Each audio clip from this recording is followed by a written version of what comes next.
Rush is notorious for being uncomfortable when it comes to accolades.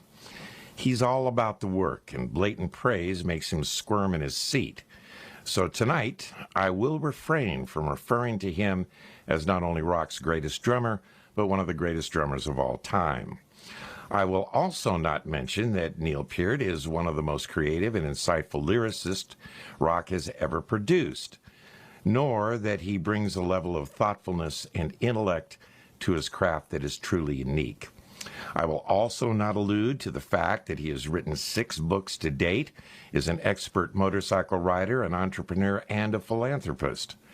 I will say that he, along with his bandmates Geddy Lee and Alex Lifeson of Rush, have built a body of work that includes 20 gold and platinum studio albums.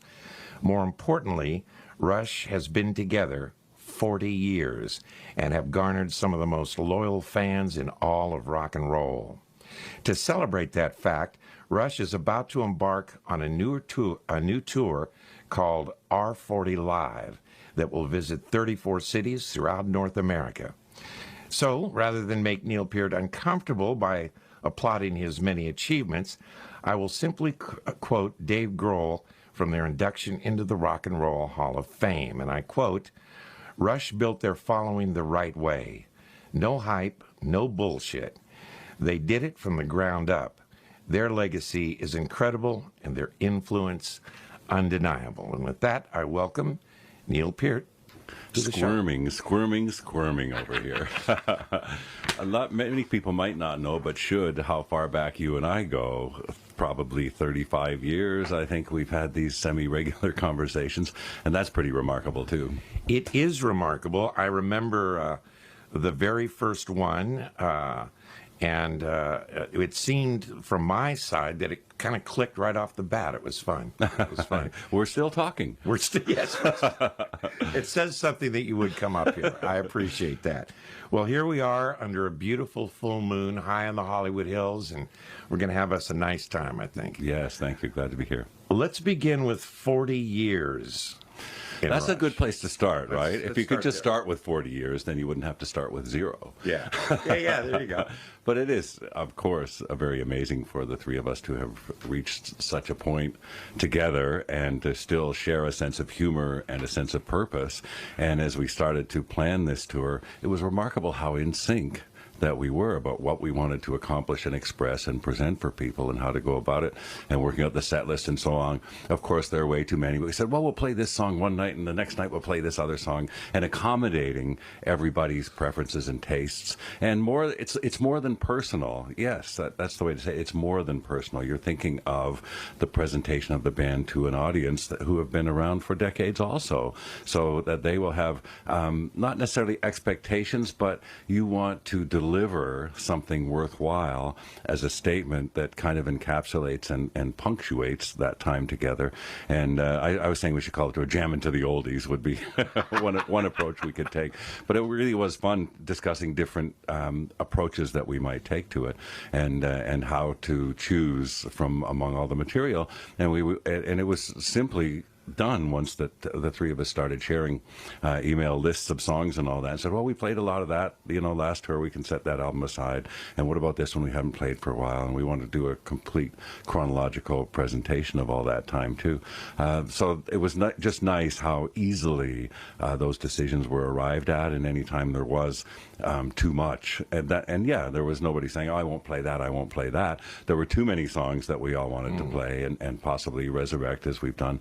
And so we just said, okay, well, we can do those. We can do all those songs, just not all on the same night.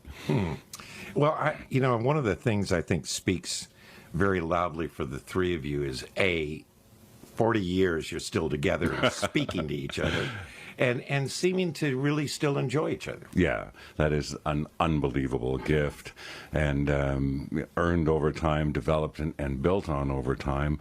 But it's fundamentally based on the first things that we shared, which was a sense of humor. The very first day we met, we were talking about Monty Python sketches, and immediately, if you have a sense of humor in common, there's something that you can build on from there, and the same background musically, of course. So once we started music and started talking about music and ambitions and what we'd like to do inside of an original band. That was there too, but yeah, it absolutely first started talking about funny things. And to your point about pleasing yourselves and the fans, it's almost with your fans like playing for family, isn't it? I mean, they've been with you for so long. Yes, and I've always said it seems kind of over-reductionist to say, but it is as simply as we made the music that we liked and hoped other people would like it too. And there was a purity that we grew up with in the 60s that, you know, not to sound like an old fogey, but when I talk to someone who says, oh, I was born in 1980, oh, you missed so much. Yeah. You know, just an amazingly fertile creative time to have grown up in the 60s as a young musician and to start it out in the early 60s with surf music and the first British invasion. And for me, it was the second British invasion that really lit me up once I was playing drums and when I heard The Who and when I heard the Kinks and this new edgy, angry energy that was in it. That changed my world and inflamed my whole desire to play music and inspired me with how you might go about it. And I always say one reason I admired Pete Townsend in those days, he smashes guitars and read books. Yeah, I think that you and Roger Waters and John Lennon and have dispelled that thing that our parents used to say, well, they're just dumb musicians. They don't know. Worse than that, drummers. Oh, yeah. You know, and the Doors, for example, every one of those guys got a college degree, you know. Brian May, now Dr. Brian May. Really? No dummy. How are you going to beat that? Exactly. How are Geddy and Alex taking this milestone? I think all of us just, there are so many emotions involved, and gratitude just leaped into my mind of one reason to have achieved what we have in this time. And yes, we're grateful for what we are right now, but the road that's brought us here, of course, all seems so vivid. And the language among us are memories and catchphrases and incidents going back through all of those years and the struggling years of the 70s and all that. And yes, especially in the last 10 years, have received every accolade and praise and honorary degree, you know, that you can be presented with. So that is a wonderful feeling, and been honored as individual instrumentalists, and every facet of what we do really has been appreciated over time. And, you know, that appreciation wasn't always there. Surprise, surprise. But it really, the last decade, that kind of feedback has come back on us in a very gratifying way. So I think we're very comfortable and happy about that, and consequently comfortable and happy going into celebrating our 40th anniversary. And of course, you know, there are people that are neurotic about aging, and I don't get that at all. You know, I'm 62.5 years old, and I'm proud of it. You know, like I said before, anyone younger, I think they missed out on what we got to live through. You know, again, I'm grateful for that, and I think, you know, I've survived longer than a lot of our rock and roll peers have. I'm grateful of that for that, and always aware of it, and consequently go into this with a really healthy attitude towards, yes, we survived 40 years as a band, and yes, I played the drums for 50 years this September, and yes, I've been around 62.5 years, so that's all sweet to me. And something to be proud of. You know? I am. Survival is, like survival alone, is something to be proud of, honestly. I think that our generation still has that thing in the back of our head when we were young, don't trust anybody over 30. So, you know, now look at us. You know? Well, I hope I get it before I get old and all that. You know, Pete Townsend's really tired of hearing about that. Mm-hmm. But it was an attitude of youth and freshness and rebelling and knowing it all. You know, that those are natural recourses of youth to hide from your insecurity and your ignorance about everything. That you pretend that what you are is all there is. And then as you learn and grow up with that, you go, if you're open to it and not afraid of change and growth and learning and all that, then it becomes a happy thing. And learning more is not a challenge or a threat. It's a reward and a stimulation. Well, you know, you mentioned that, you know, you guys have finally been recognized for the great musicianship that, oh, I almost gave you a compliment. I'm sorry. I don't want to do that. Careful. I'm squirming. I know you're squirming. But as Dave Grohl said, their legacy is incredible and influence in it now. But he said that you did earn it from the ground up. That's true with you guys, because when Rush first came out, the fans got it, some of the fans, but not the critics didn't flock to being Rush fans at the beginning. Well, nor fans, honestly, we had to build that up the hard way by playing. We were an opening act for everybody that was around in the '70s. You know, you mentioned, oh yeah, we opened for them. Oh yeah, we opened for them, and so we learned it was a good object lesson to have come up a bit slowly. And our first 3 albums certainly were just on a plateau that allowed us to get gigs, and that was about it. And if we were opening for somebody bigger on a tour, maybe on days off, we'd play a club or even high schools. You know, all of that was still a part of our working life at the time, and so we had time to adjust and to see how other bands were dealing with fame and the conflicts of it, and it became an object lesson. Okay, don't be like that. You know, there are inspirations in life, but I'm not sure how you would define a negative inspiration, but as much as I would say early on, oh, I want to be like that, I want to be that kind of musician, I want to be that kind of hero. You know, lately I've had an idea that came to me in mind that when you aren't a hero in school, in sports, really for a young boy, especially a young male, if you're not good in sports, you have no chance to be a hero. So you kind of turn inward and you want to be your own hero, and you emulate the musicians that you admire and set a good example for you. But as we were coming up, and we're in our early 20s at this point, in the mid 70s, so a kind of a formative age, or early adulthood, I suppose, even for a male. And we did have both object lessons that were inspirational and others that were instructional, I guess, and okay, don't be like that. You know, one of the great things about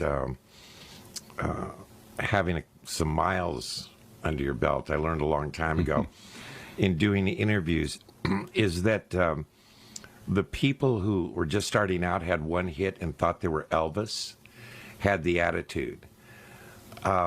George Harrison came here one time and spent the first 10 minutes making me feel comfortable. Because what did he have to prove? Yeah, right. You know, and he had gone through all of that, and I just thought that was, you know, a great lesson. And that's a nice way to define it, too. And it's liberating in a sense. And another way that I like to ascribe to it, we're kind of, like, people don't understand what Freddie Mercury meant by "we are the champions of the world." In the olden days, even before we walked the earth, if a village was fighting with another village, instead of going to war, they'd pick their strong guy to go fight against the strong guy in the other village. That was the champion. And what Freddie Mercury meant by that is, we're the champions for you, right? We're out here fighting that battle. And there's a kind of a privilege and responsibility on you, I think. And people say, well, why did you keep taking lessons and try so hard and go off into big band music and all that stuff? And I said, well, I do consider that a responsibility. I've been allowed to be a professional musician. Are you kidding? You know, I've been able to spend my life being a professional musician. So there's a certain responsibility that goes with that to live up to, I believe. And I always felt that, okay, you can never be too good. You can never, you know, your last show might have been okay, but guess what? There's another one tomorrow night. And those kind of self-imposed pressures, I guess, in the same sense of trying to be your own hero, it did come to me that, yes, okay, I have this position as a champion to speak. And a lot of times, just talking about lyrics and that, it is anger and outrage that inspires me to try to put that into words for other people. And going back, like a song like Subdivisions, that was a song about us, but it was a song about so many other people too, right? And that we could put into words what it was like to grow up in that cookie cutter kind of environment and try to find a way out of it. You know, that's what we shared early on, that suburban rebellion, you might call it, with our audience, and we're able to bring them forward with us because they shared it. And that you mentioned a song that resonated with so many people who were having trouble fitting in, and those years are just can be brutal on people. Well, yes, and I always I used a line in the Clockwork Angels about "wish I could live it all again," and I have never felt that way. No. Right? I do not want to go back. But my late drum teacher, Freddie Gruber, was fading in his 80s, and he had lived through the jazz. The golden years of jazz in the 40s and the early 50s in New York City, and been part of that whole scene. He said, oh, I had quite a ride. I wish I could do it all again. So I adapted that line to my character in the song, but I have never felt that way. And maybe when I'm 80, I will, but for now, I'm glad to have done it all once, but oh no, not going back. Well, also, you're not done yet, and you keep looking forward. And I think and we're going to get into the book here in a moment, but everything about that book is you're just taking life and sucking it in, and chewing on it and making sure that you taste every flavor of it. So with that attitude, it's not like, well, I want to go back and have the chocolate that I had when I was 16, because there's better chocolate out there you haven't discovered yet. Right on. Yeah, and that's a quarrel I have with nostalgia a lot of times, really, when people are into old instruments and all that, and drums, for example, just to pick the prettiest instrument. Old drums are nice, but new ones are better. Old motorcycles are nice, but new ones are better. Well, we're talking with Neil Peart, getting ready for their 40th anniversary tour to be in the limelight again, but I'm going to do my best not to give him any compliments for the next hour and 45 minutes. Never before have I heard of a rocker writing a song about, I love you guys, but just, I'm not comfortable with all of that, and it's really well done in that. Neil Peart is my guest. We're talking about Rush, talking about the 40th anniversary tour, but right now we're going to talk about your new book. Oh, great. This is your 6th. Mm-hmm. Wow. Some people would be happy with a career if they wrote 6 books. I was happy to write one, honestly, and that's an example of how your goals increase. And people will often say to me in the band part, did you ever dream you'd play in Maple Leaf Gardens or Madison Square Garden? No, I dreamed of playing at the roller rink in the high school, one step at a time. And same thing when I first started writing was in... I always love to recount this because around the time 2112 came out and we were on tour, and touring had always been tedious for me, and people would presume to be jaded and say, oh, when did you feel that way? And I said, after 1 month, I realized there's so much empty time here, and reading became my escape and a nurturing way to actually spend that time instead of just killing it. Yeah, not killing time, but spending it. So in 1976, I went to a pawn shop in Little Rock, Arkansas, and bought myself a typewriter. I thought, I'm going to write. And it was 20 years before I published my first book, in which time I learned how to do it and had expert tutelage and worked on the craft until that point. So yes, I would absolutely, just publishing one book would have been the ultimate goal for me at the time. Well, let's talk about the new book here for a moment. I'm sorry, before we do, because you brought up something, I don't want to forget this. Writing a book, perhaps unlike working with the band and lyrics, it's a very solitary experience, isn't it? Yeah, it is initially, but there is good collaboration available there if you're open to it. I love working with editors, for example, which some writers might not say. But yeah, I've had nothing but great experiences in the collaboration of that. And even doing the Clockwork Angels novel, for example, with Kevin Anderson, and then I recorded the audiobook for it. And it was a 4-day experience of sitting in a little studio, not unlike this, and being so careful not to move or make a sound. And I was working with a female engineer and producer, the engineer listening to every sound that came out of my mouth, and the producer watching for pronunciations and voice timbres and all that sort of thing. And the end of those days working together, it felt like such a tight collaborative unit. That's always my favorite way to work, is in a group, a small group like that. And I was mentioning we've just finished a graphic novel version of Clockwork Angels, and working with Kevin and myself and the editors and the artist. And I called this the quorum because we were making all the decisions and deciding what was best for the story and all the way along. And I thought, you know what, this is the size of a rock band. There were 5 of us in there. I thought most of my working life has been in groups of 3, 4, 5 people creating something together like that. And it's the situation that I love. And I thought maybe all institutions in life should be run by rock bands.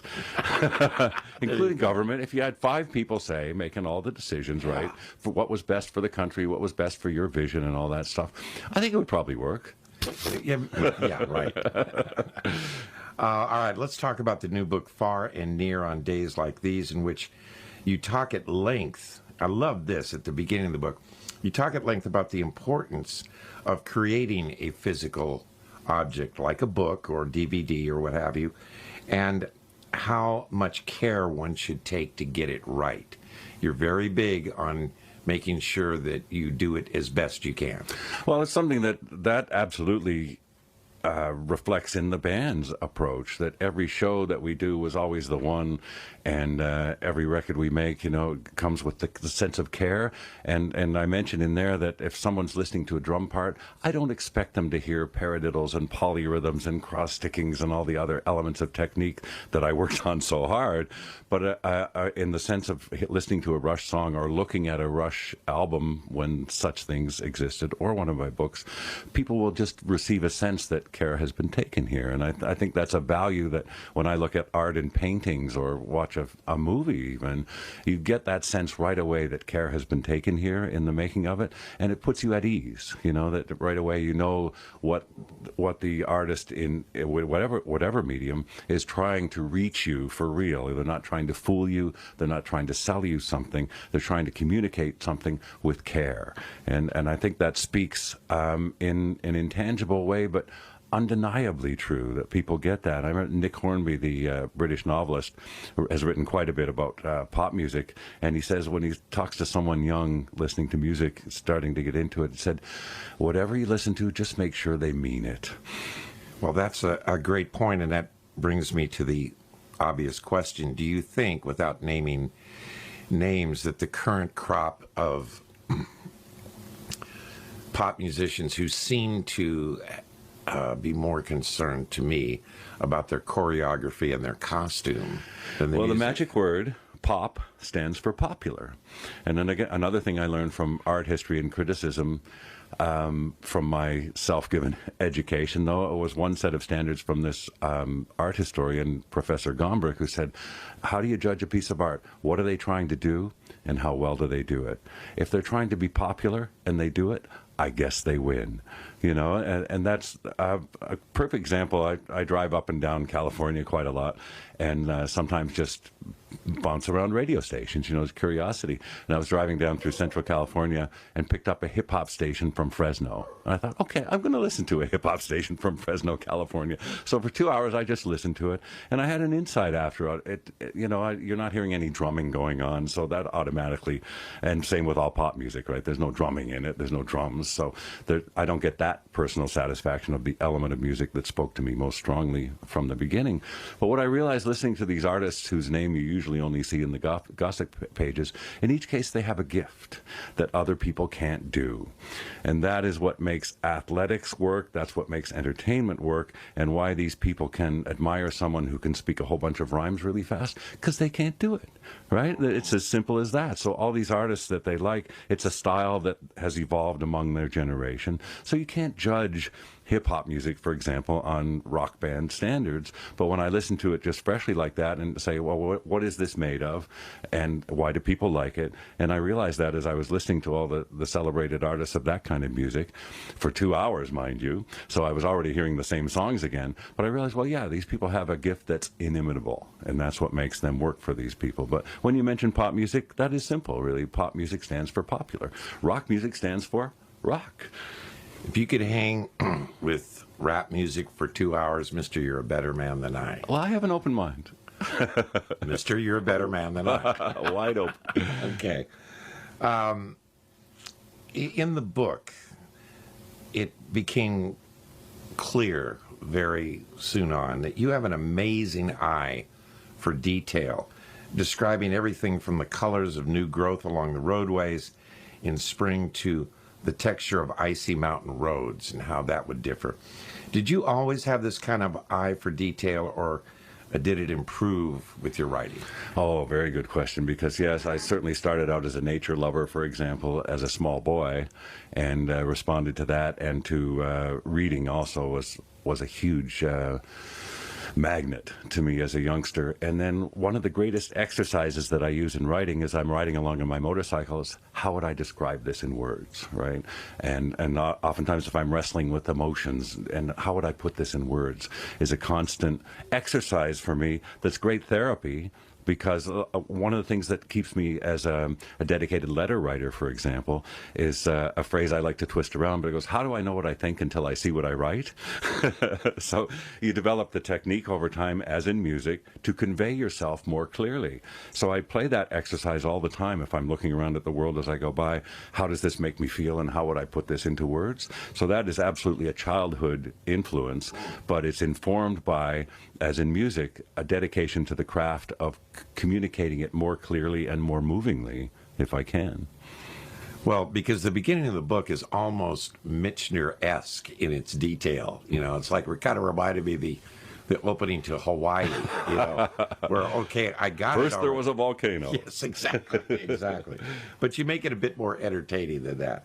I like, this is another thing that I really enjoyed about the book and learned from the book, is I like the fact that you take the time to learn the history of the particular area that you're writing through, like explaining, and I love this, the deforestation of the English oaks and how those hills used to be covered. Well, chestnuts and the Appalachians. The chestnut was the predominant tree until a blight came from Europe and wiped them out. Yeah, those are things that I learned through recreational reading, I guess you would say. I'd read quite a lot of novels, literary novels that also include that kind of knowledge in them. So I bring that to me, and then I get curious, and I'll see a kind of plant and go, what is that? And that's one example. I was riding through the East Coast in springtime and kept seeing, before the trees had leaves or blossoms, these beautiful kind of magenta colored flowers kept coming out. Right. And all through the next couple of weeks, I was asking people, what are those called? What are those called? And nobody knew. And then finally I found out they're called red buds. I was like, oh, okay. So if I can put a name to something too, of course it helps me a lot to define it for other people. And I always say I like to try to write about motorcycling for people who don't care anything about motorcycling. Try to write about nature for people who don't particularly care about nature. If I write about the band, people sometimes, why do you always say your bandmate, Eddie? Say, well, I'm writing for somebody who doesn't know who Rush is, you know, as far as I'm concerned as a writer. And so if I can weave history into it, and I've learned too where to leave that alone and say, okay, people, there's some really interesting stories here. I'll leave you to follow up further if you like, but you have to know how far a disinterested reader, as opposed to uninterested, but someone who has no inclination either way, how far you can take them, and then, okay, that's as far as I'm going to lead you, and if you want to go farther, there are many, many, many more stories that I leave out because they're of interest to me for having visited a place and for being in a context of the Midwest or the prairies or the deserts or the mountains, all these regionalisms that I'm so attuned to, both from traveling and from reading. There's a certain level of interest that I can count on, I think, if I can phrase it right, to tell somebody about motorcycling or car racing or birds, you know, my common fixations. And then at a certain point that I know, okay, those people have probably heard enough about hummingbird nesting habits by now. Well, you went on about, do you pronounce it gorse, G-O-R-S? Yeah. And I found that fascinating. I'd never heard of the plant. I didn't know that after, now this was in England. Yeah, right? Ireland. Right, in Ireland. And after Great Britain. Because they lost these forests not only to the Romans, but then when the Romans left, they were building all those ships when England ruled the waves, all out of oak. So that, in Canada too, in eastern Canada, our main trees were giant oaks and pines, and they were marked for the British Navy, the Royal Navy. Yeah. Any of them over 3 feet in diameter were reserved for the British Navy for all those ships of the Napoleonic Wars and all that. But more so, when I was traveling, motorcycling through Britain, I was seeing all these beautiful leather, yellow-flowered plants at the roadside. And again, what are they? What are they? And finally figured out what it was, and then the history of them.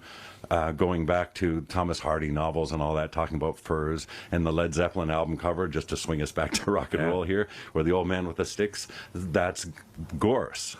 And he was collecting firewood because it's a greasy kind of wood that burns really well. And the Romans had used it for harvesting salt. And yes, all of those mountains that I was looking at, why are these mountains bare? Well, they weren't always bare, but for firewood and for building ships and all of that, they were stripped bare and didn't grow back.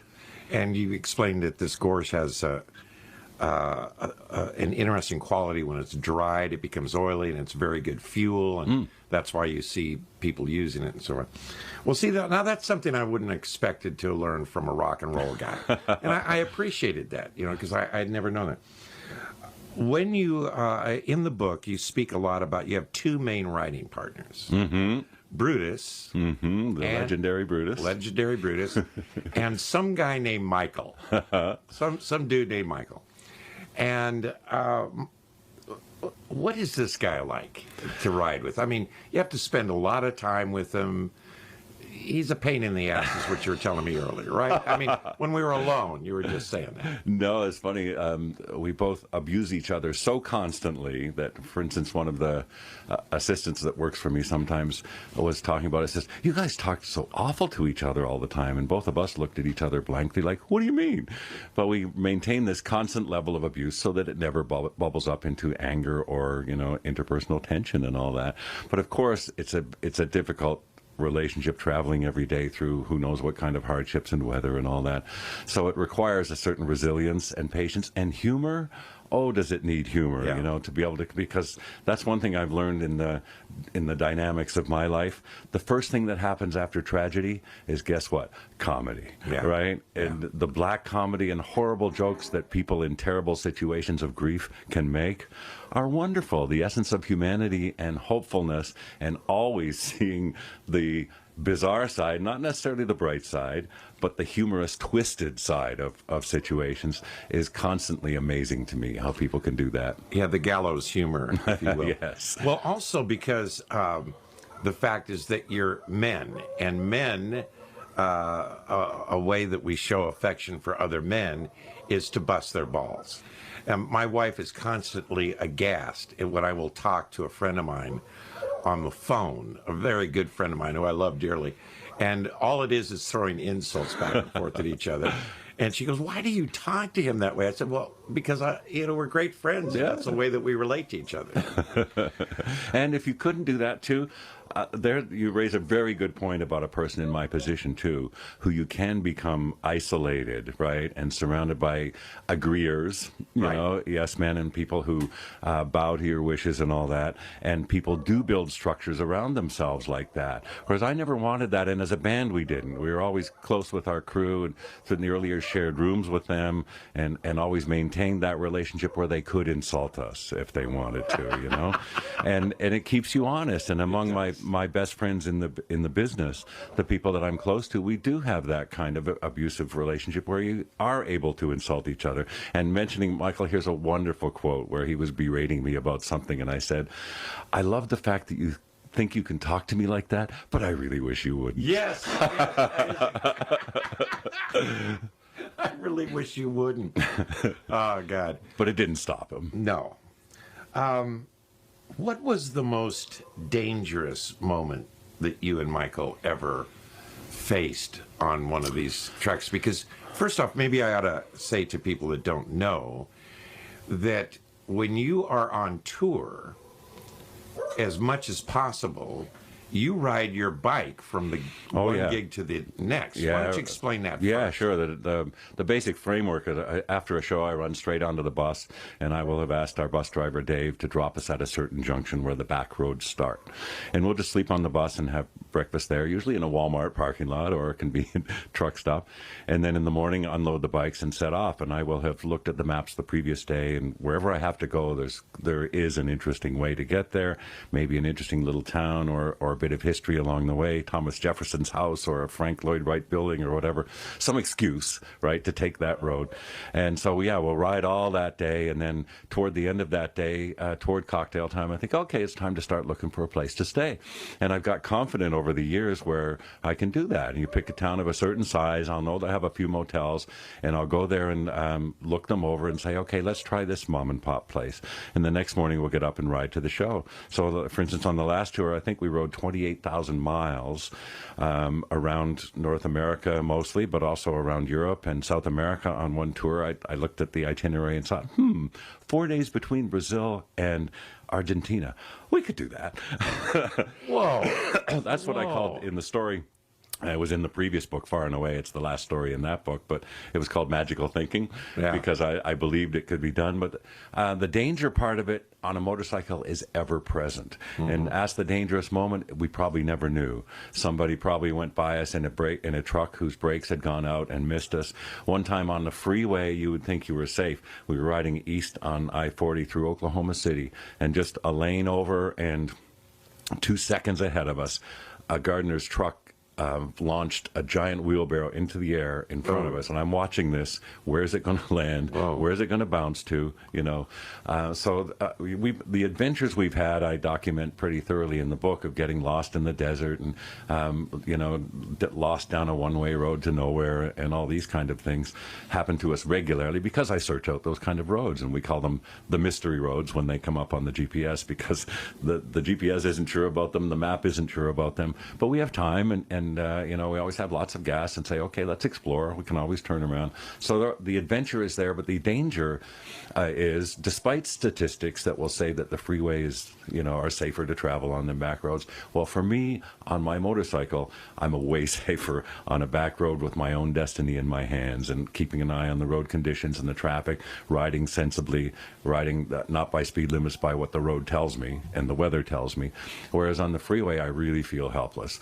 So again, that's where it's counterintuitive in a sense that I know, okay, statistically you're supposed to be safer on freeway, but no.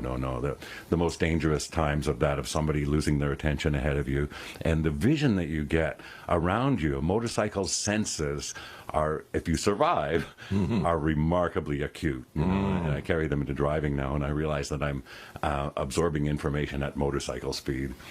Very good. Neil Peart, motorcyclist, and drummer of Rush. And we're talking about the 40th anniversary tour, and also his brand new book, Far and Near, which is just fascinating. On another subject, Universal is going to reissue your catalog in vinyl. Is this true? Yes. Tell us about that. I know. It's we have always, I think, every record has come out on vinyl to the few hundred people who are interested. And, as far as we're concerned, of course, it's beautiful to see the 12 by 12 format for your album art. So that's one reward right there. And whatever medium, you talked before about objects too. And the one thing that I think is lost in the digital world, although there are many rewards and many ways in which I use it myself, but I do love holding a book in my hand is a way different thing to looking at my story on screen. There's just a feeling about that and what it used to be an album or a CD, DVD, especially a book, I guess, because so much time has gone into that object. So for anyone who's still interested in a piece of art, really. That's the way it always was, as we conceived the music, of course. And in the old days of side one and side two, they were absolutely sets of music to us. And we chose the songs very carefully for those roles and tried different orders of songs and all that. When you had two sides, it was that much more complicated. And then the album cover art, of course, all of those years, again, care has been taken. It was always important. And tour books were important, too. Again, another object that people can hold and look at over time. That's the other aspect of it too. And there's a certain idea that things that are on the internet are permanent in a way, but they don't feel permanent, do they? They feel totally transitory. And I've had trouble turning over to ebook reading, for example. And one of my greatest presents to buy for people at Christmas is books. And this year, for the first time, I realized more and more of my friends are reading ebooks. Am I really burdening them by giving them this lump of paper, that they might not want to carry around with them? So that's always my first go-to for presents for people. I can always choose books for anyone. I have a sense for that like in conversation, I will always have one subject in conversation in common with someone, and I can always pick a book for anyone that I know well enough to. And that saddened me this year, realizing, oh no, my go-to choice and my most satisfying choice for friends was to give them a book that I thought they would enjoy. So those kind of things, you can't buy music for people very well anymore. anymore. As soon as it's going to be the same with books. So objects remain a certain talisman quality for people still. And vinyl, of course, is the extreme of it. And regardless of the taste or what you hear or think you hear in that medium, it doesn't matter. The fact that it's of value to you, as an object in the way that my books are to me, that's beautiful. And there is a resurgence of interest in vinyl, a big resurgence, and even among younger people, I think. Mm-hmm. Oh, yeah, absolutely so. I have some questions from my friend Dominic Nardella, who you know. Yes, we met at our previous interview under the same terms. Yes. He did well last time. We'll give him another break. We'll give him another shot, because he had some good questions. And being lazy, I thought, well, good. Yeah, really. Excellent. Less work for Jim. His first question is, any plans for additional musicians on this tour similar to the Clockwork Angels string ensemble? Oh, beautiful question. No, but for all good reasons. We were so grateful to have accomplished that, and they talked about it for years. Oh, wouldn't a string section be great? Oh, yeah, that would be great. And finally made it happen and enjoyed it so much, not just musically, and I've written about that in the book too, what it meant to us socially to have somebody else but us to talk to every day. And it became a ritual. Every day we'd come in for sound check in the afternoon. We'd march up on stage over to the string riser and talk with them, and share the day off, socializing and all that. So it really broadened our world for that tour. And it was so satisfying, of course, how great they sounded on stage and their energy that they brought to their performance, because all of them, of course, if you're a violinist or a cellist, you come up through the classical world that's pretty sober in many ways. And for them to be in a rock band and to feel like a rock band and to be allowed to feel part of it, as they certainly were working with us, was a charge for them. And that charge, which is totally the right word, electrified them, and it came out with them on stage. And having that energy field around us was so great. But having done it, it's like, okay, we did that wonderful thing. And now I think in this tour, really, the basics aspect of being a trio is appealing because of that, because we went to the other extreme, right? We did it, accomplished it, loved it, are so grateful for the results of the recordings and the video that we made of that tour and everything. So having done that, check. Now I said, okay, what about the three of us again? Yeah. Especially the 40th anniversary, I would think, would require the three of you. Yeah, well, really, yes. His next question, is it possible that on the R40 tour, Rush may perform a song that they have never played live? He goes on to make a suggestion. Fan polls are leaning towards Losing It from the Signals album being the one song that would, well, to quote Dominic, would lose their shit if the band played. Can you say that on the radio? Apparently not.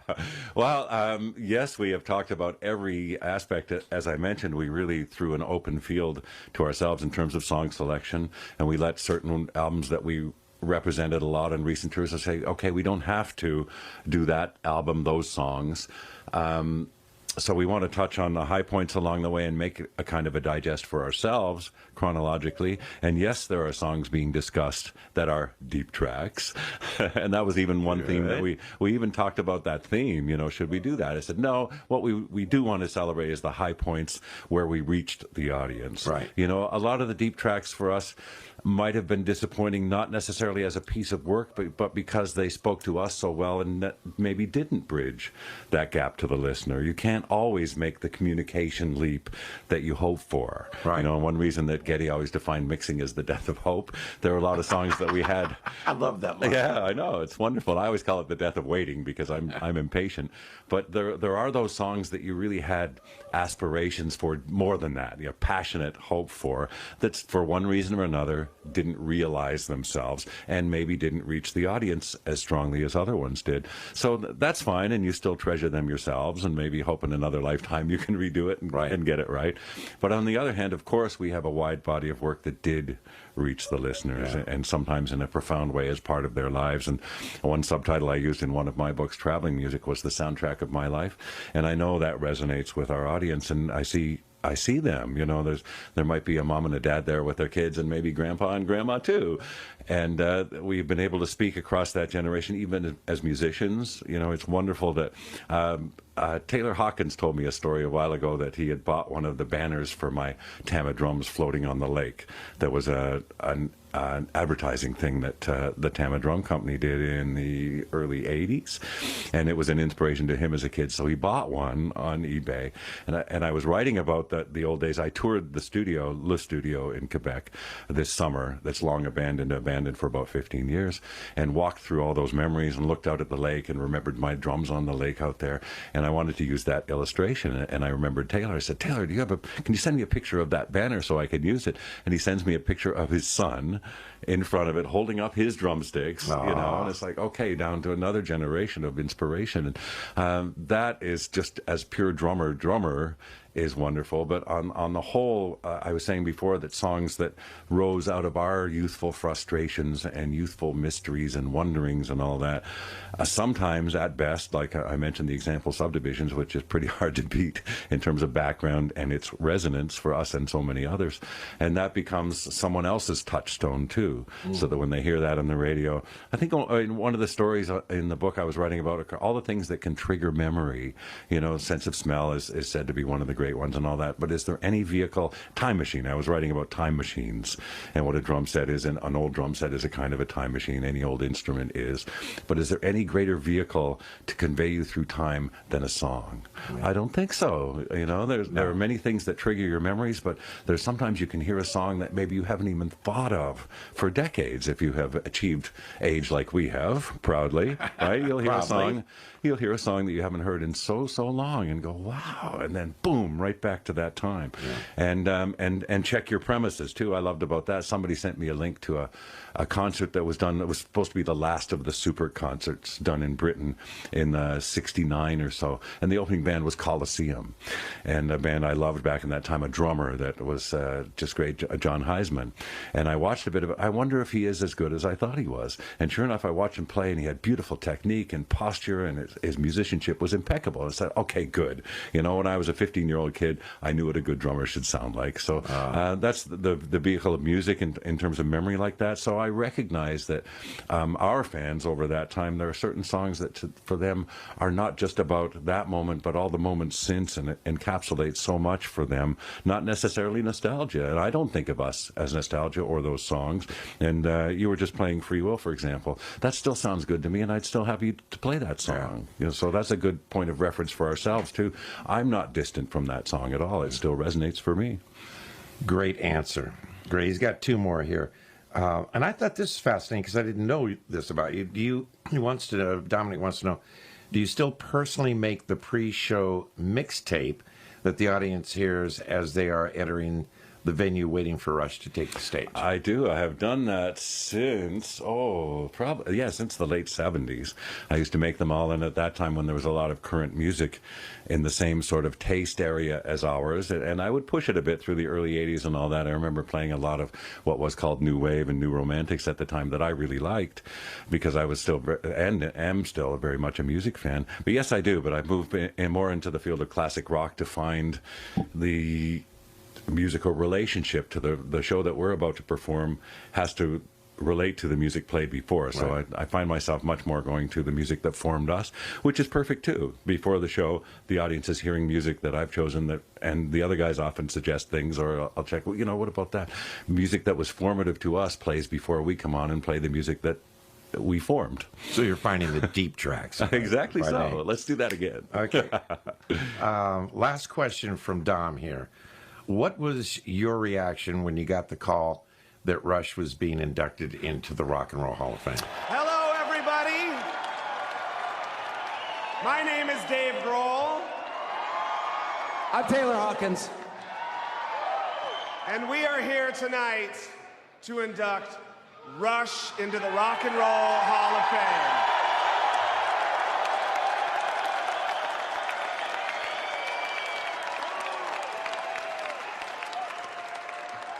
Rock and roll has forever been ensconced in mystery.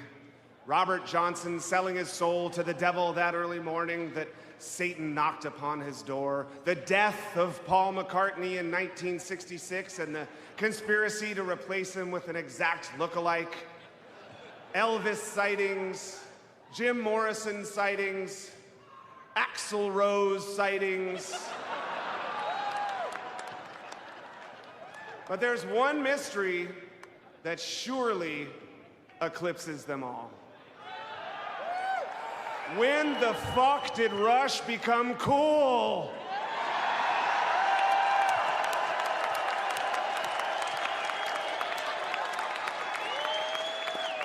It was 1976 when my cool older stoner cousin gave me my first copy of 2112. Upon first inspection, I was fascinated by the track listing. The entire side one of the album was a 7-part suite with Roman numerals and names like the Temples of Syrinx and Oracle, the Dream. This was far from my Kiss records with such great works of literature like Love Gun and Ladies' Room. No, this was something else. This was heavy shit. And then I saw what is perhaps the most infamous band photo of all time.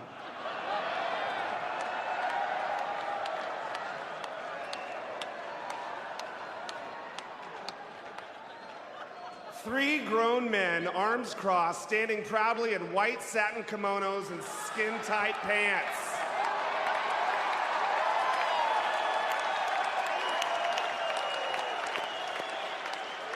How skin-tight, you ask? So skin-tight that you can still find the one, the only guitar god, Alex Lifeson, on cameltoe.org.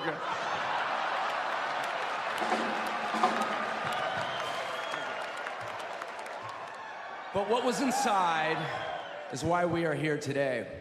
Geddy Lee's ripping bass, his incredible, unmistakable voice, Alex Lifeson's soulful, imaginative, melodic, chaotic guitar solos. And of course, fucking Neil Peart. God, come on! This guy spawned a generation of air drummers for decades to come. With his composition, craft, and technique, his drumming was songwriting. It was just as musical, just as melodic as any other instrument in the band, bringing the drums where they fucking should be, to the forefront of every song. But here's the thing about Neil Peart. Not only was he the most fucking ripping drummer in the world, he wrote the fucking lyrics. Who let the fucking drummer write the lyrics? Rush did, baby. Makes no sense. Playing upwards of 250 shows a year, from day one, the band built its following the right way.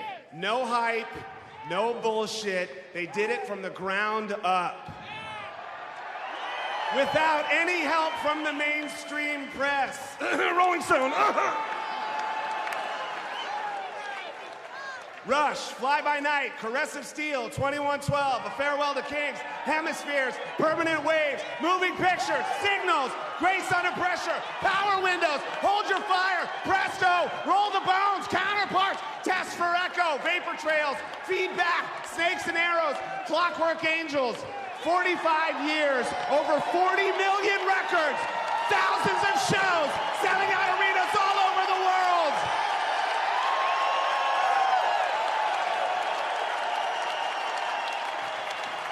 Their influence is undeniable, and their devoted fan base only rivaled by the Grateful Dead. Look at you people right there, all of you right there.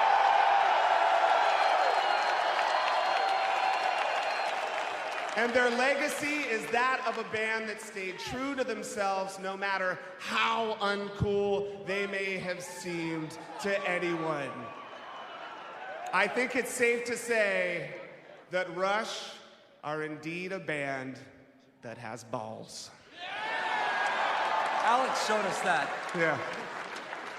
And they've always been cool.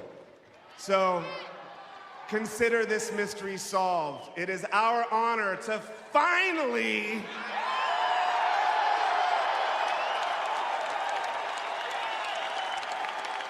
induct rush into the Rock and Roll Hall of Fame? Well, I've been at pains before in writing about that, and it's easier when you're sitting in front of a keyboard with words that I can wrestle around to get the right answer. But it is a conflicting thing because you're not supposed to feel too good about yourself, right? And before that, also because we had been denied so long, we had to poo-poo it and say, in fact, in my acceptance speech on the night, I said, for years we've been saying this is no big deal. It turns out it kind of is. We've been saying for a long time, years, that this wasn't a big deal. Turns out it kind of is.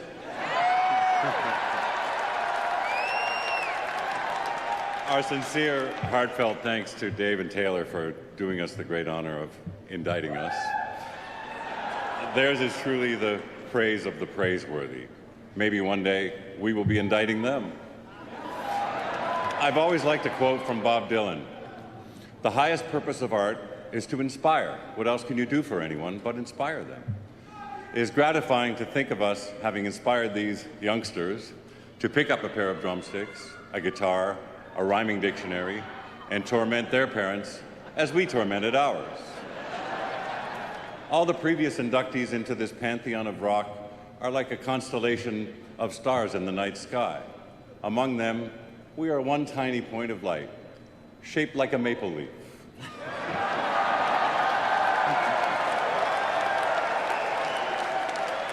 Around each star swirls a galaxy, in our case, a galaxy of families. The families that raised us, elevated us, and now the families that ground us. Those who remain and those who are gone. Then there is the family of people around us who take care of business, day after day, deal after deal, dime after dime. Like our manager throughout all this, Ray Daniels.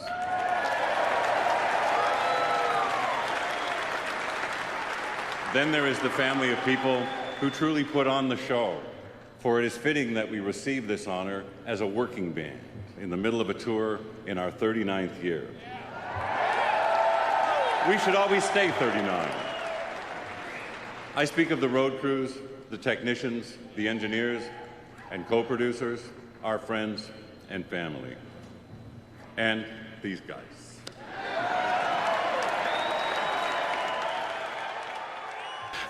So had to kind of readjust our attitude towards it because it was being presented to us with such sincerity, you know. And that night, our audience in that building that night they ruled the place.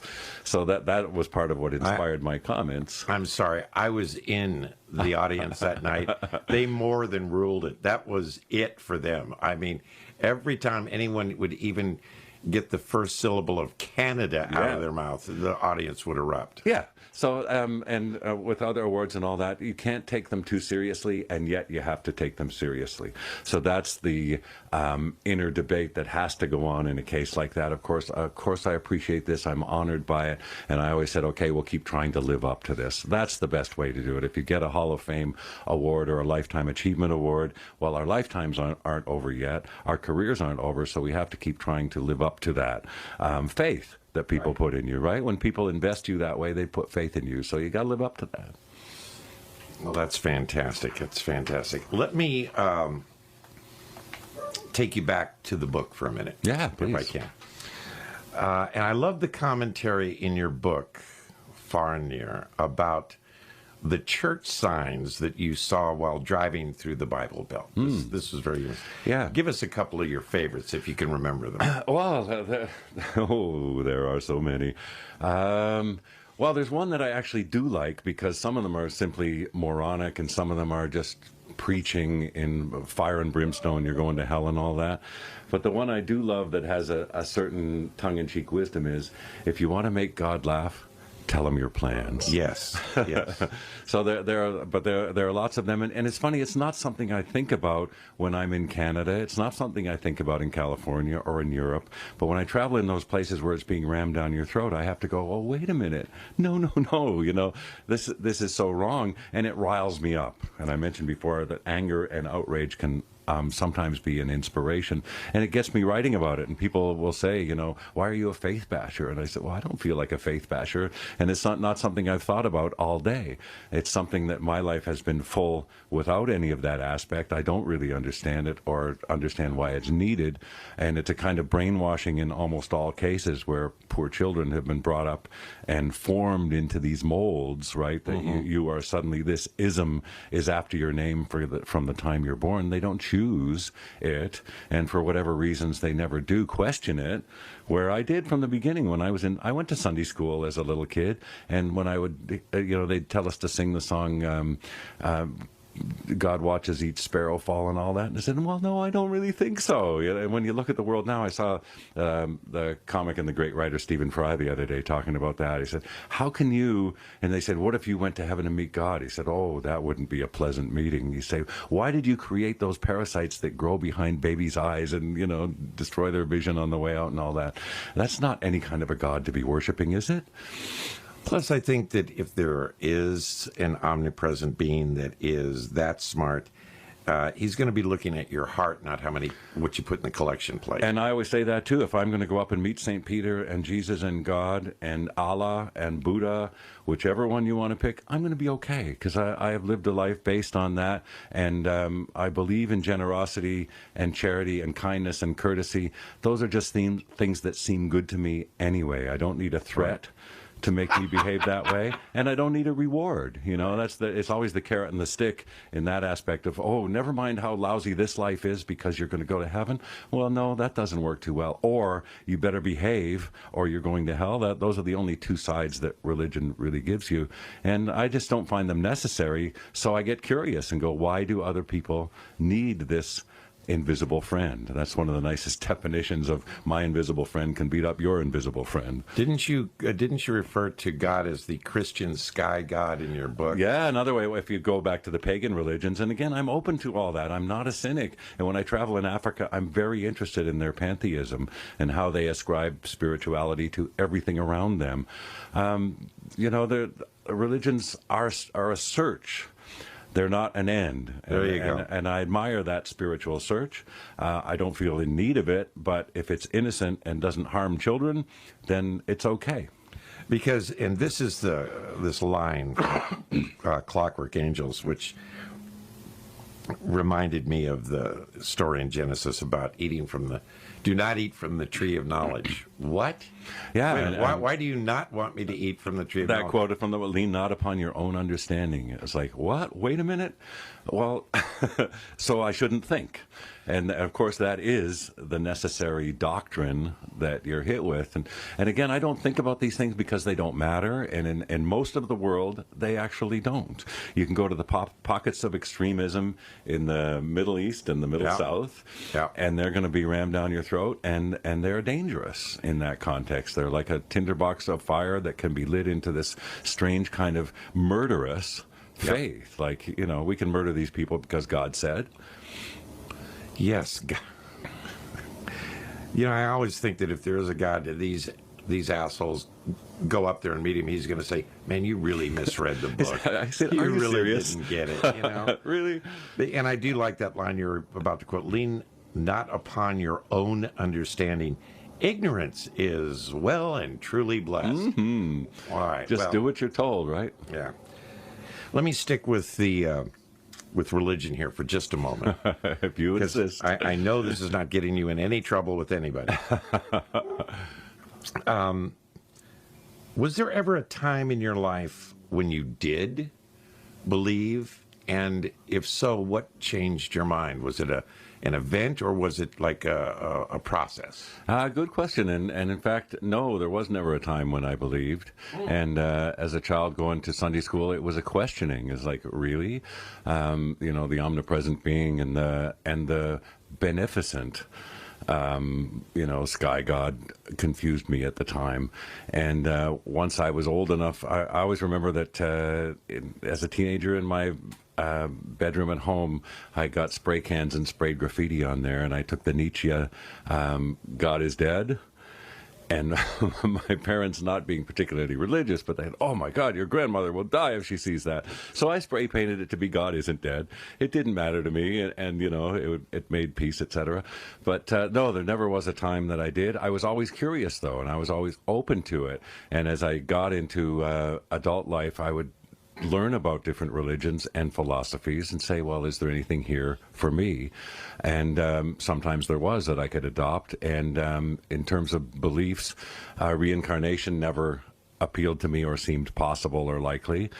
But other attitudes did seem just perfectly right. And I always said the moral compass in our song Faithless, where I've got my own moral compass and I've got my own spirit level. I do have a sense, always had a sense of right and wrong, and had a little judge on my shoulder, as they say about the Puritans, you know, telling me what was right and wrong, and reproaching me if it was bad. I once compared it to in the old Disney cartoons, they would have Pluto would have, or Goofy would have the good Goofy and the bad Goofy on his shoulder, right? And that is a morality thing. We all have the good Goofy and the bad Goofy on our shoulders, and they always meant something to me. And I felt good if I did something nice, and I felt bad if I did something, you know, crappy. And those still sustain me now. You know, I have a sense of that, and a sense of outrage too, that people who are visibly mentally ill are still judged as if they were able-bodied people. And out on this coast, of course, we have a lot of homeless people here, and I always contribute to them willingly. And here's a beautiful illustration of a moment, and I'll hand them a note, and they say, oh, God bless you. I say, oh, no, God's got nothing to do with this. This is between you and me. And they go, oh yeah. And then I had one guy I saw a second time, and he started to say, God bless you. He said, no, wait, I remember, this is between you and me, right? I like that. And I said, I like it too. Very cool. In your book, Far and Near, there was a passage that I found very interesting when you talked about your trip through Selma, Alabama. And the reason it's touched me is that I had the privilege of meeting Rosa Parks. And I'll never forget that. It was at the President Clinton's first inauguration. And I had, still had long hair and, looked scruffy.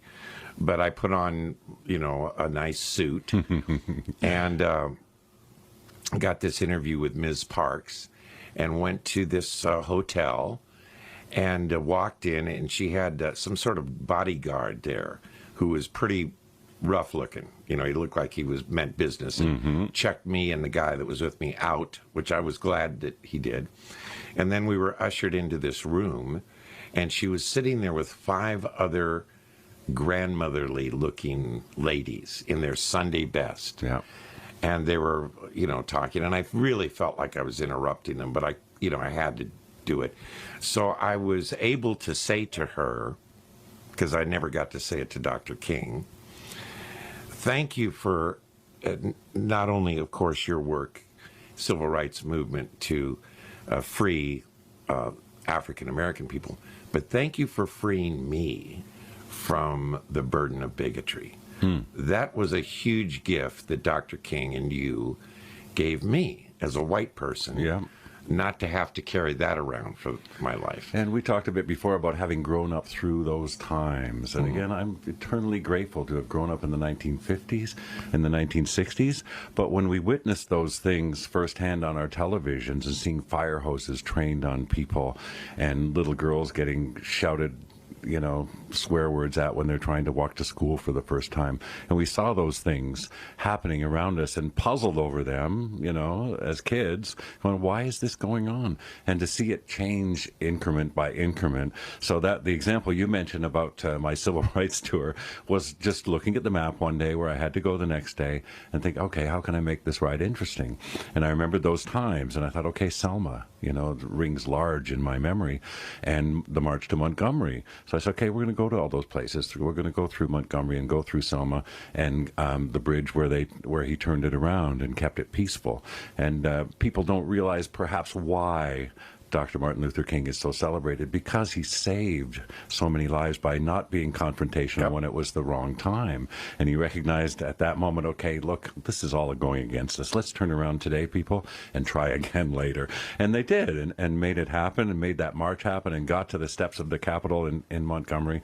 And those times, and of course, I'm riding past cotton fields and considering, you know, all that was and all that is, and of course, how much still remains to be done in the burden of American history. But to go through those places cognizantly of the past and being sensitive to what's around you, I think it's an observation you once made about watching the documentary where the three of us are having a well-refreshed dinner, and you commented that I was the greatest audience to Alex, and I took that to heart. Well, I am an audience kind of person, and one reason that the song Limelight caught me in a bind, because I don't want to be the focus of attention. I want to be the watcher. And I even on stage, I feel like the audience. I'm watching those people, you know, what they respond to and how they're behaving and dancing, what's on their T-shirts, and you know, that's all to me. And when I'm on my motorcycle, the world is coming at me as a pageant, and I'm watching it as closely as I can, using that writer's exercise. How can I put this in words? Helps me make sense of it for myself. So, yes, going through history. And another time, a day off, I looked at Thomas Jefferson's home in Monticello in Virginia, and thought, yeah, I want to go there, you know, because it's on the way. And just any points of interest like that, or reliving history, and if I can write about it in that sense for people who weren't around then, and remind them, you know, of this was a time, or the nuclear age, when I'm traveling around the West and Los Alamos, New Mexico, and all that, the terrible shadow of nuclear devastation that we grew up on, and my father building a pathetic fallout shelter in the basement of our split-level house, you know, with sleeping bags and water and a transistor radio. This was my childhood, you know, and the when people talk about the Cuban crisis and the Bay of Pigs and all that, I lived it. I was only 10 years old, so when the neighbor dads are standing around talking about how the Russians are sure to bomb Niagara Falls, which is 20 miles from our house, you know, can you imagine what a 10-year-old kid thinks hearing those kind of things? So, of course, it impressed upon me hugely forever that that's the world I lived in, that it was that fragile. And then seeing the Vietnam protests on television, Kent State, all the civil rights struggles of those times, the assassinations of both Kennedys, of course, and Dr. King, those were things that happened that I was standing on the schoolyard steps and was told about, you know, that changed the world forever, and certainly changed me. And a song from that era in particular got to you when you were just 13. Yeah, well, of course, the Selma, Alabama comes up in this song called Eve of Destruction that was a big hit in those days by Barry McGuire, I think, written by P.F. Sloan. And one of the all-time great drummers, too, Hal Blaine, playing drums on it. So a lot of stories, when I look into the history of things like that, or the Monterey Pop Festival, or, you know, what really happened behind the scenes at Woodstock when I've been writing about them and needed to get my facts straight, or when I wrote, speaking of the nuclear age, writing the Manhattan Project and addressing the birth of the atomic bomb, well, I needed to get my facts straight. Right. And in those days, there was no Wikipedia. So I had the number of books I had to read to write those 200 words that a song holds, you know, just to get my facts straight and to understand what these scientists were going through, you know, being sequestered off in the desert to invent the ultimate weapon ever.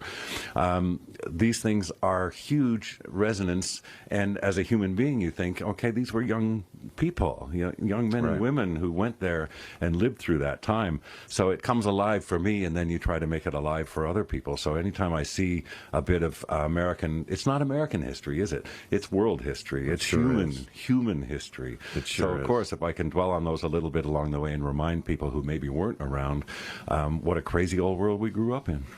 Amen. Amen. Well, I'm going to pass on the song for a minute because I'm looking at the clock here. So imagine that I played Eve of Destruction. Eve of Destruction. But you can hear it in your heads if you're of a certain age. There you go. Let's talk about songwriting for just a moment. Tell us how the band works out a new song. How you bring in, is it lyrics first, music first? How does that work? Yeah, it's evolved over time to a sense, but Really, at this point, I just write a bunch of lyrics without investing too much in them and pass them over to Geddy and Alex, and they jam.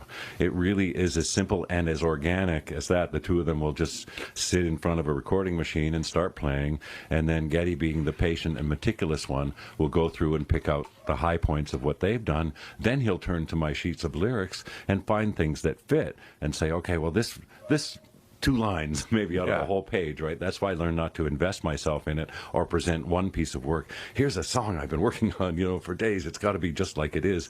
I'm not that possessive yet about it. And if Geddy likes 2 lines of them and they work in a song, then I'm happy already. I'm inspired already that something worked. And if he says, I need 4 more lines like this and maybe another bit like that, I run off to my desk like, yahoo, it's going to work. There's a moment in writing lyrics that I always find, not when I finish, but I've struggled with it for days and it doesn't seem like it's going to work and I'm ready to abandon songwriting forever. I should never have done this. I can't do it. And then something turns around and a light goes off and all I think is, it's going to work. And there might be another day's work there.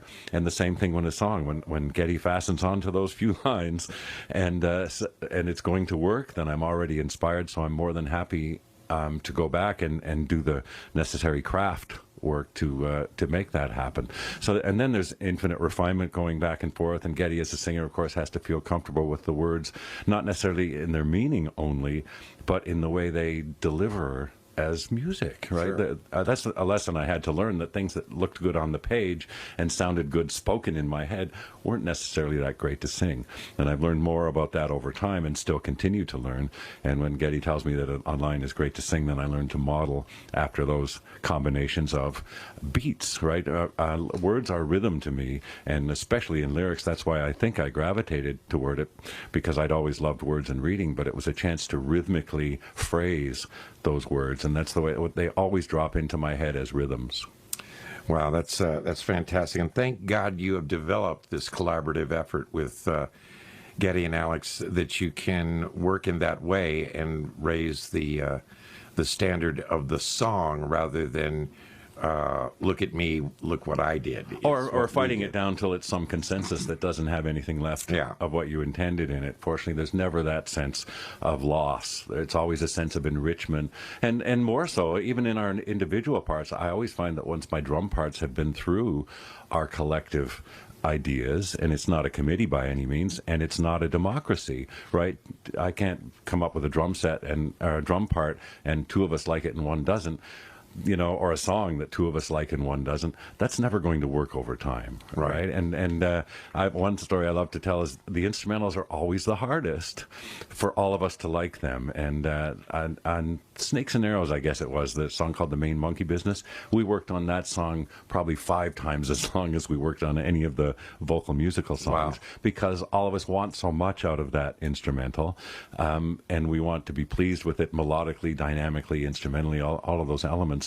So it actually takes longer to arrive at that consensus. But when we do, we have something that we're comfortable with, not just then, but to play for the next 40 years. That's the remarkable thing that I was saying, that we never have to choose our songs based on what we can stand to play, because almost all of them come back and go, oh yeah, we are still the people that we were then, still respond to the excitement that made a drum part is always inspired by excitement, right? This is kind of drumming that's exciting for me to listen to, so it's the kind of drumming that's exciting for me to play, and you hope to communicate that the listeners, again, like I said from the outset, the simplest statement, we make the music we like and hope others do, but there's a lot in that in terms of the excitement and the passion that I had as a 15-year-old kid hearing Keith Moon play, right? I want that excitement in my playing too, ideally. Well, let me turn this around for a minute, since we discussed how your passion for, and you guys are such great songwriters, but then you did an album that appreciated other people's songwriting. Feedback. Yeah, and that was going right back to our roots. Again, it touches on just what I just said, the music that got us excited about the whole idea of being in a band and writing songs and playing them every night. And those were the songs we went back to, again, that were part of all of us. Of course, there were ones that were more individual choices, but those were ones that mattered to all of us in those formative times. So it was absolutely, that was 10 years ago when we were a mere 30 years old as a band then, youngsters. But we we wanted to commemorate that in a sense. And we did talk about that this time, but in a sense, having done that, there were still more songs, of course, that we would gladly interpret, which is what a cover record is. But it was hard to go back. It always is. Well, if you don't mind, I'm going to play my favorite cover version from Feedback. And when I heard you guys were doing this, I thought, well, that's going to be interesting. And then I heard, they're going to cover some Buffalo Springfield tunes. And it stopped me in my tracks. I went, wait a minute, Rush is going to do Buffalo Springfield? Come on. Somebody's pulling my leg. And the way that you guys do Mr. Soul just killed me. So this was a song that you obviously loved. Oh, absolutely. And for what it's worth was the other Buffalo Springfield one that Alex just remembers loving that song so much as a kid. And that inspires you. How can you love music so much, that you want to be a part of it? I want to ask you this question here because we're running short on time. Let's talk about your priorities at this stage of your life. Well, that's tough. But the same drives for travel and writing absolutely remain, and devoted to that. Absolutely. I always say now I would be happy instead of going on the road for a month and then coming home for a week and writing about it. Now I'd rather stay home for the month, go away for a few days, and come back and spend my time writing about it. So I'm still motivated by the same charm. Somehow that word came up. But yeah, charmed by the world in a kind of absolutely magical way. So still, even places that I'm familiar with, the deserts of California, the whole American Southwest, all of that calls to me absolutely still, and I want to find better ways to convey that to others. Right now, of course, the major ambition is developing the tour, and I'll start my rehearsals typically a month before the band rehearsals. Getty always jokes that I'm the only musician he knows that rehearses to rehearse. But I like to come in on day one with all of the songs already. I've not only my drumming technique is performance ready, but all the songs and the nuances of transitions and tempos and all that are logged already. So at least one of us is going to know what he's doing on day one. For you, and by God, it's going to be you. So there's also a passage in the book where you talk about. You love to be on stage. You love the audience. No question about it. But it is hard for you to leave home. And explain that a little bit. Oh, yeah. I'm getting that already. People saying, are you excited to be going on tour? And, that conveys a whole bunch of fantasy that I don't want to dump on other people's fantasies necessarily. But when they're talking about my own life, I say, well, I have a 5-year-old daughter. Am I excited to be leaving my 5-year-old daughter? What would that say about me if I said that, right? Yeah. And I have a wife and a home and a dog and my office and my pleasures and my kitchen. Do I want to leave all those things? No. Am I excited about that? No.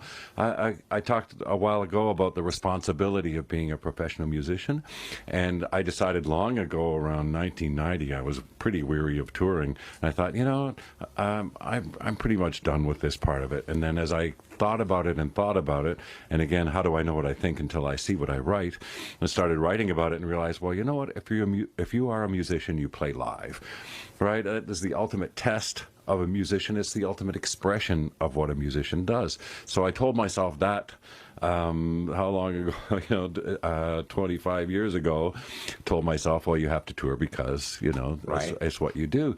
And live performance remains the ultimate crucible and litmus test of what a musician is made of, what a band is made of. And of course, it's what made us.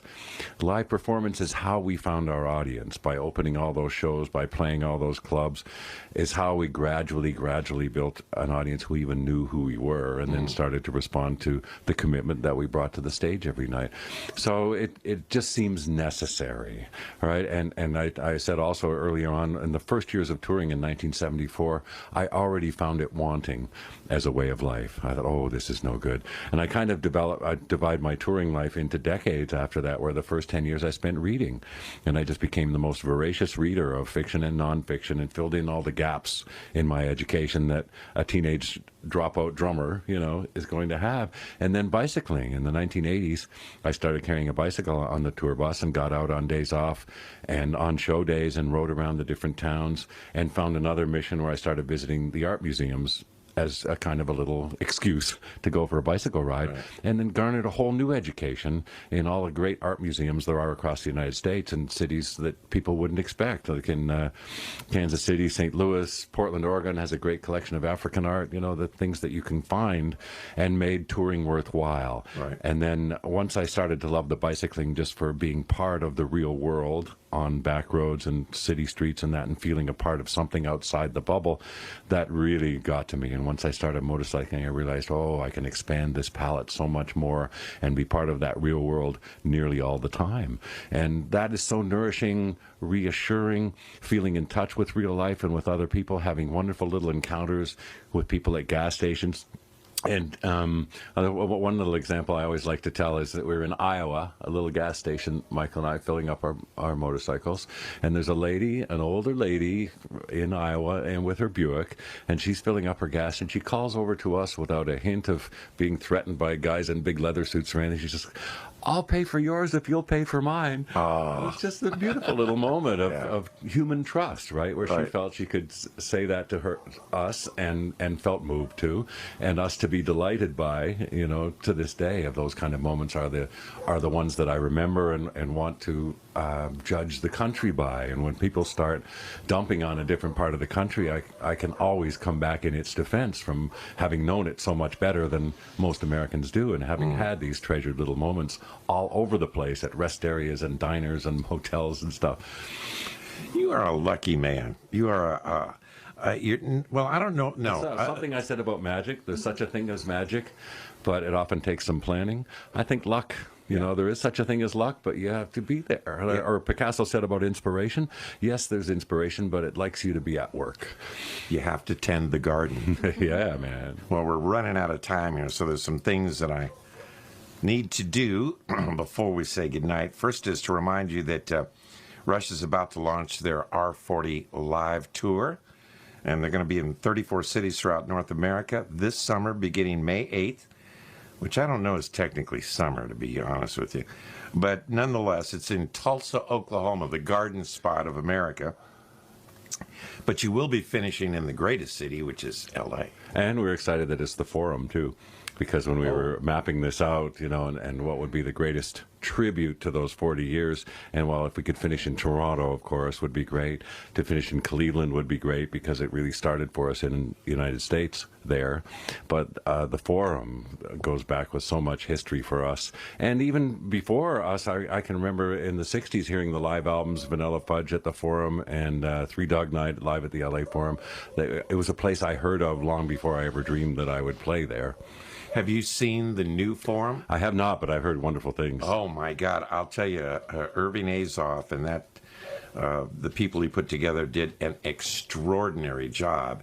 And from a musician standpoint, the acoustics there are brilliant. I mean, they really spent a lot of time and money to make sure that the sound of the Forum was spectacular, and it is. I mean, people will be able to hear you from the nosebleed seats perfectly. Great. Yeah, and the backstage ain't too bad either. Good. The last topic tonight is, it seems to me that you are a man who crams more living into his daily life than anybody I know. You are constantly, and my question is, are you constantly hearing the clock of life ticking in your head? No, I'm glad to say that it isn't that kind of urgency at all. It's a sense of eagerness, anticipation, and the value that I put on a day is what's the most excellent thing I can do today. And on touring life, of course, if I have a chance to escape from that on my motorcycle and go explore some scenery and history and all that, that's an excellent way, if I have to be somewhere far from home, to make use of that time. And at home, we've had our sabbatical during the last 18 months or so, and I started out from the beginning so grateful for that time to be able to sit at my desk and write every every day, and just have that kind of get up in the morning at home, come home at night, cook dinner for the family. I decided I was going to do something for someone else every day, even if it was just a thank you note to a stranger for a gift on tour, write a letter to a friend that I knew would appreciate it. I had a friend who wanted a forward for his book of drum transcriptions, all those kind of things that I would spend a little time every single day, and still do, that's not for me, but someone I care for or care about, or just a thing well worth doing. Again, a stranger, sending them a little thank you that I know will mean the world to them, and make it a part of the day. So the most excellent thing you can do in a day becomes then a fabric to weave, and it includes spending time with my daughter is an excellent thing to be able to do that I can't do if I'm on my way to Indianapolis, for example. Cooking dinner for a family is a worthwhile, excellent thing to do. Cooking food for people is an excellent thing to do. So I kind of base it on that, and at the end of the day, have figured, well, I did some good things. I did the writing that I love to do, spent time with friends, perhaps, did that little gold star moment for someone else, maybe far away, maybe a stranger, maybe a friend, and I go to sleep happy and wake up happy. You know, for someone who is not religious, would the word spiritual work with you? Because you seem almost in a Zen way to be very aware of looking at life in a very taking the importance of every moment. Appreciative, absolutely, I appreciate it. And the moments, and we were talking about the moonrise before, right? Watching a full moonrise and never taking it for granted. No, I never do. And home life, you know, never take it for granted. And the people around me and friends, those are transitory, and I've learned to my cost, unfortunately, that those things are transitory. But I always got my late drum teacher, again, I've got Freddie Gruber, I've got to bring up because it comes back to me so often. One of his tenets of life, after all that he'd gone through in 80 plus years, was, it is what it is, deal with it. And that's the fundamental realism that some people hate, that kind of acceptance of the concrete reality of things. But on the other hand, it's a foundation, a concrete foundation to build upon, and accepting the reality. And if you can make it better or contribute to it in some meaningful way, and I was saying before, just helping a homeless person on the street, or sharing a moment of small talk at a gas station in Iowa, or a service center pull off somewhere, having a moment with someone that you know brightened their day and yours, well, that feels awfully great to walk away from. Wow. Well, I can't imagine what your answer is going to be to this last question, but, you know, since we have in your line of credits, just off the top of my head, drummer, lyricist, motorcycle rider, writer of books, botanist, historian, now I find out that you're a chef. Is there something in life that you would like to do and you've never tried? Probably not, honestly, because I would make it a point to find that opportunity. And I said before about magic, there is magic in life, but it takes some planning. And that's the kind of way that I approach a day in that sense. And if I wanted to learn something like cooking, that's a fine example. I always thought it was magic. And Alex was one of the people that he would spend all day, if we were away in the country working on songs or something, he would spend all day cooking. And I didn't understand it when I was young. And then later I did. Well, it's the ultimate expression of love to cook for people. So once I had that understanding, then it became something worth doing. And it's not magic, you know, that you can find. And on my website, I have a subsection called Bubba's Bar and Grill, and it's just to transmit that boys, Bubba's, this is not magic. Here's the simple instructions: how to cook a carrot, how to cook a piece of fish. You know, if you want to impress a lady, bake her a pie. And you can find it all on Bubba's Bar and Grill. Well, there you go. Ladies and gentlemen, Neil Peart, I so enjoyed this. Likewise. Thank you so much. Always a pleasure. For 35 years at least, we've been doing this. We'll do it for another 35. Keep doing it. All right. Here's to the next 35.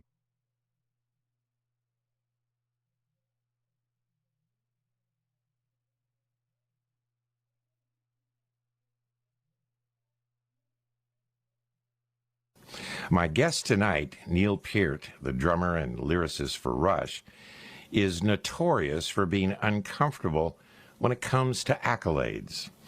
He's all about the work, and blatant praise makes him squirm in his seat.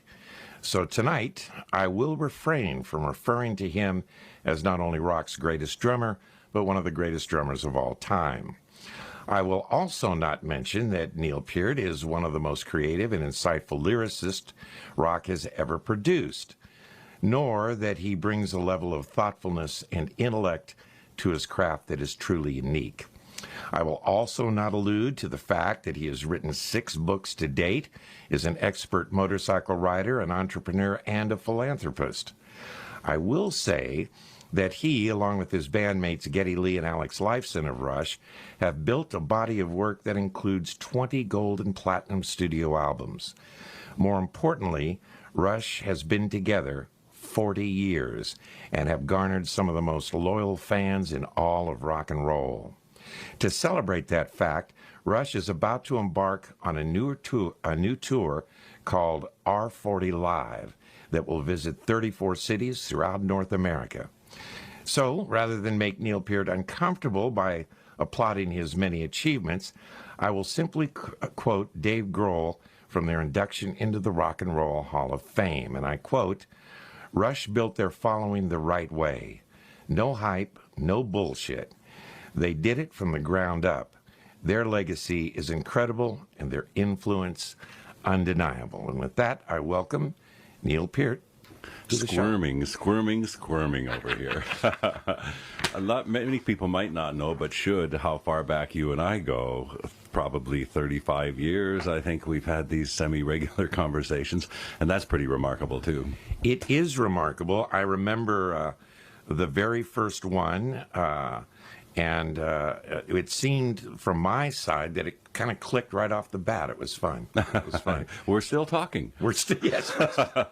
It says something that you would come up here. I appreciate that. Well, here we are under a beautiful full moon high on the Hollywood Hills, and we're going to have us a nice time, I think. Yes, thank you. Glad to be here. Let's begin with 40 years. That's Rush. A good place to start, right? If you could just there. start with 40 years, then you wouldn't have to start with 0. Yeah. Yeah, there you go. But it is, of course, very amazing for the three of us to have reached such a point together and to still share a sense of humor and a sense of purpose. And as we started to plan this tour, it was remarkable how in sync that we were about what we wanted to accomplish and express and present for people and how to go about it and working out the set list and so on. Of course, there are way too many. We said, well, we'll play this song one night and the next night we'll play this other song, and accommodating everybody's preferences and tastes. And more, it's more than personal. Yes, that's the way to say it. It's more than personal. You're thinking of the presentation of the band to an audience who have been around for decades also, so that they will have not necessarily expectations, but you want to deliver something worthwhile as a statement that kind of encapsulates and punctuates that time together. And I was saying we should call it a jam into the oldies would be one approach we could take.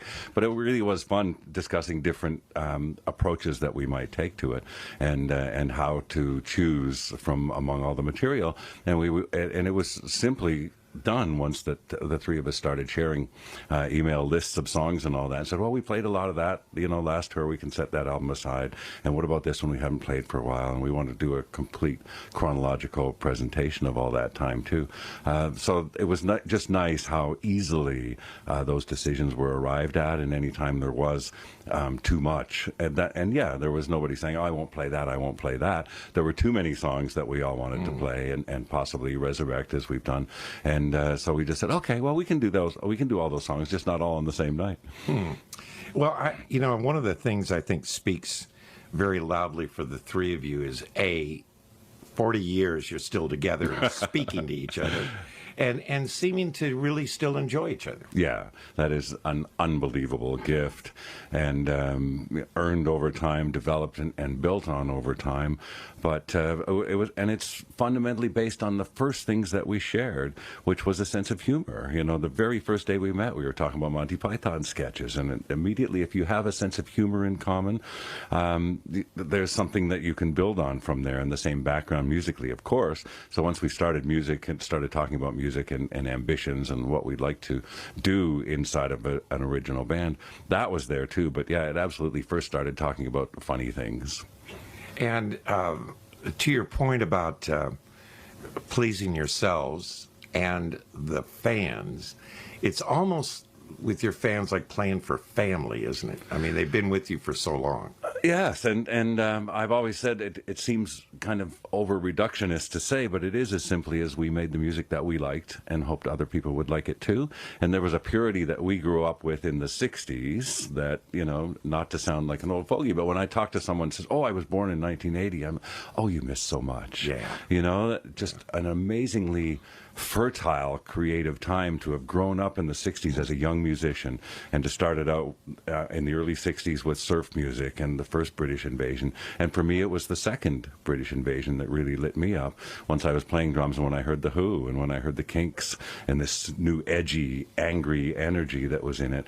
That changed my world and inflamed my whole desire to play music and inspired me with how you might go about it. And I always say one reason I admired Pete Townsend in those days, he smashes guitars and read books.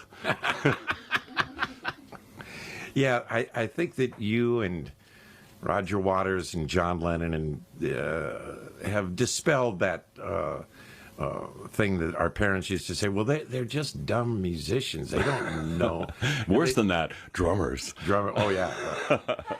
You know, and the Doors, for example, every one of those guys got a college degree, you know. Brian May, now Dr. Brian May. Really? No dummy. How are you going to beat that? Exactly. How are Geddy and Alex taking this milestone? I think all of us just, there are so many emotions involved, and gratitude just leaped into my mind of one reason to have achieved what we have in this time. And yes, we're grateful for what we are right now, but the road that's brought us here, of course, all seems so vivid. And the language among us are memories and catchphrases and incidents going back through all of those years and the struggling years of the 70s and all that. And yes, especially in the last 10 years, have received every accolade and praise and honorary degree, you know, that you can be presented with. So that is a wonderful feeling, and been honored as individual instrumentalists, and every facet of what we do really has been appreciated over time. And, you know, that appreciation wasn't always there. Surprise, surprise. But it really, the last decade, that kind of feedback has come back on us in a very gratifying way. So I think we're very comfortable and happy about that, and consequently comfortable and happy going into celebrating our 40th anniversary. And of course, you know, there are people that are neurotic about aging, and I don't get that at all. You know, I'm 62.5 years old, and I'm proud of it. You know, and like I said before, anyone younger, I think they missed out on what we got to live through. You know, again, I'm grateful for that, and I think, you know, I've survived longer than a lot of our rock and roll peers have. I'm grateful of that for that, and always aware of it, and consequently go into this with a really healthy attitude towards, yes, we survived 40 years as a band, and yes, I played the drums for 50 years this September, and yes, I've been around 62.5 years, so that's all sweet to me.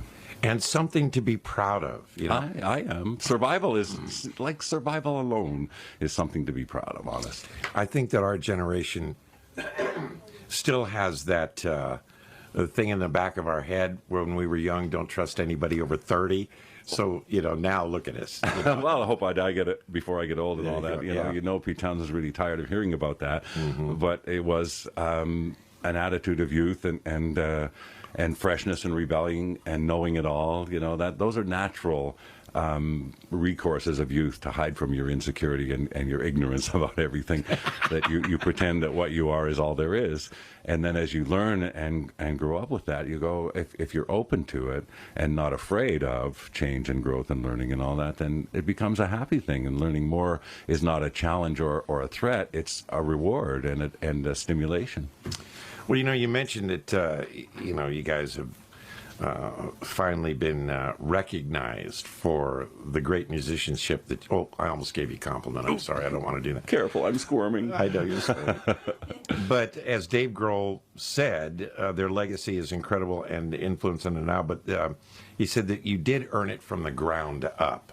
That's true with you guys, because when Rush first came out, the fans got it. Some of the fans, but not the critics didn't flock to being Rush fans at the beginning? Well, North fans, honestly, we had to build that up the hard way by playing. We were an opening act for everybody that was around in the '70s. You know, you mentioning, oh yeah, we opened for them. Oh yeah, we opened for them. And so we learned it was a good object lesson to have come up a bit slowly. And our first 3 albums certainly were just on a plateau that allowed us to get gigs, and that was about it. And if we were opening for somebody bigger on a tour, maybe on days off, we'd play a club or even high schools. You know, all of that was still a part of our working life at the time. And so we had time to adjust and to see how other bands were dealing with fame and the conflicts of it. And it became an object lesson. Okay, don't be like that. You know, there are inspirations in life, but I'm not sure how you would define a negative inspiration. But as much as I would say early on, oh, I want to be like that. I want to be that kind of musician. I want to be that kind of hero. You know, lately I've had an idea that came to me in mind that when you aren't a hero in school, in sports, really for a young boy, especially a young male, if you're not good in sports, you have no chance to be a hero. So you kind of turn inward and you want to be your own hero, and you emulate the musicians that you admire and set a good example for you. But as we were coming up, and we were in our early 20s at this point, in the mid 70s, so a kind of a formative age, or early adulthood, I suppose, even for a male. And we did have both object lessons that were inspirational and others that were instructional, I guess, and okay, don't be like that. You know, one of the great things about having some miles under your belt, I learned a long time ago in doing interviews, is that the people who were just starting out, had one hit and thought they were Elvis, had the attitude. George Harrison came here one time and spent the first 10 minutes making me feel comfortable. Because what did he have to prove? Yeah, right. You know, and he had gone through all of that, and I just thought that was, you know, a great lesson. And that's a nice way to define it, too. And it's liberating in a sense. And another way that I like to ascribe to it, we're kind of, like, people don't understand what Freddie Mercury meant by "we are the champions of the world." In the olden days, even before we walked the earth, if a village was fighting with another village, instead of going to war, they'd pick their strong guy to go fight against the strong guy in the other village. That was the champion. And what Freddie Mercury meant by that is, we're the champions for you, right? We're out here fighting that battle.